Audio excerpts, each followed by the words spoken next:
Friend ஜிஆர்டிக்கு உங்களை அன்புடன் வரவேற்கிறோம். யாரும் சற்றும் எதிர்பார்க்காத நேரத்தில் தங்கத்தோட விலை மட்டும் இல்லாமல் தங்கத்தோடு சேர்த்து வெள்ளியோட விலையும் பார்த்தீங்கன்னா கடும் அதிரடியில் காணப்படுது.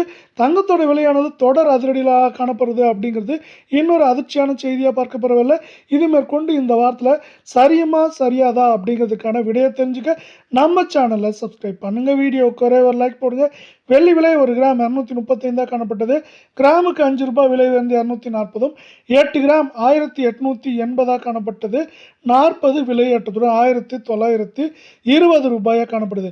வெள்ளையோட விலையானது திடீர்னு பார்த்தீங்கன்னா நம்மளுக்கு 5000 அப்படிங்கிற அதிரடி ஏற்றத்தில் மீண்டும் காணப்படுது. இதே வேலை அடுத்து நம்ம 24 கிராம் தங்கத்தோட விலையை பார்க்கலாம். ஒரு கிராம் 14,346 காணப்பட்டது. 76 ரூபாய் விலையேற்றத்துடன் 14,422 காணப்படுது. தங்கம் மற்றும் வெள்ளியோட விலை இந்த அதிரடி ஏற்றத்திலிருந்து சரிவா மாறின ஆசைப்பட்டீங்க வீடியோக்கு ஒரே ஒரு லைக் போடுங்க. 8 கிராம் 1,14,768 காணப்பட்டது. 608 ரூபாய் அப்படிங்கிற அதிரடி ஏற்றத்தோட 1,15,376 ரூபாய் அப்படிங்கிற ஏற்ற பாதையில் காணப்படுது. இது தொடர்ச்சியாக நம்மளுக்கு மேற்கொண்டு ஏற்றம் சரிவாக இருக்கிறதுக்கான வாய்ப்புகள் மிக மிக அதிகமாக இருக்கவில்லை. 22 கிராம் தங்கம் ஒரு கிராம் 13,150 காணப்பட்டது. 70 ரூபாய் விலையேற்றத்தோட 13,220 ரூபாயாக காணப்படுது. தங்கம் மற்றும் வெள்ளியோட விலை இந்த அதிரடி ஏற்றத்திலிருந்து சரிவா மாறின ஆசைப்பட்டீங்கன்னா வீடியோக்கு ஒரே ஒரு லைக் போடுங்க. சவரன் விலை 1,05,200 காணப்பட்டது. 560 ரூபாய் விலை ஏற்றத்தோட 1,05,760 ரூபாயாக காணப்படுது. மேற்கொண்டு சவரன் விலையை பொறுத்தவரை நம்மளுக்கு ஏற்றம் அப்படின்னு பார்த்தீங்கன்னா 2000 2800 சரிவுன்னு பார்க்குறப்போ 4000 5000 வரை அதிகபட்சமாக இருக்கிறதுக்கான வாய்ப்புகளும் சொல்லணும் மிக மிக அதிகமாக காணப்படுது. ஒரு வழியில் பார்த்தீங்கன்னா இந்திய பங்குச்சந்தை தொடர்ச்சியாக ஏற்றம் சரிவாக காணப்படுது. நம்மளுக்கு இந்திய பங்குச்சந்தையானது 75,000 புள்ளிகளிலிருந்து 78,000 புள்ளிகள் வரை ஏற்றம் சரிவுன்னு காணப்படுறது.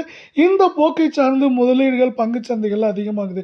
ஏன்னா ஒரே மாதிரி ஏற்றம் இருந்தாலும் சரி, ஒரே மாதிரி சரிவு இருந்தாலும் பங்குச்சந்தைகளில் முதலீடுகள் அதிகமாக இருக்காது. இப்படி ஏற்றம் சரிவாக காணப்படுறது பங்குச்சந்தையில் முதலீடுகள் செய்கிறப்ப என்னங்கன்னா உங்களுக்கு குறுகிய காலத்தில் லாபங்களை பெற்றுத்தரும் அப்படிங்கிறது ஒரு முக்கியமான விஷயம். இதனால் தங்கம் மற்றும் வெள்ளியோட விலையானது நம்மளுக்கு சரியறதுக்கான வாய்ப்புகள் இருக்குது. இதே போக்கு தான் அமெரிக்க பங்குச்சந்தையிலும் காணப்படுது. அமெரிக்க பங்குச்சந்தையானது 52,000 53,500 600 புள்ளிகள் அப்படிங்கிற ஏற்றம் சரிவு பாதையில் காணப்படுது. இதை போக்கும் பார்த்தீங்கன்னா மேற்கொண்டு தங்கத்தோட விலையும் வெள்ளியோட விலையும் சரியறதுக்கான வாய்ப்புகளும் பெற்றுத்தரப்போகுது அப்படின்னு சொல்லலாம்.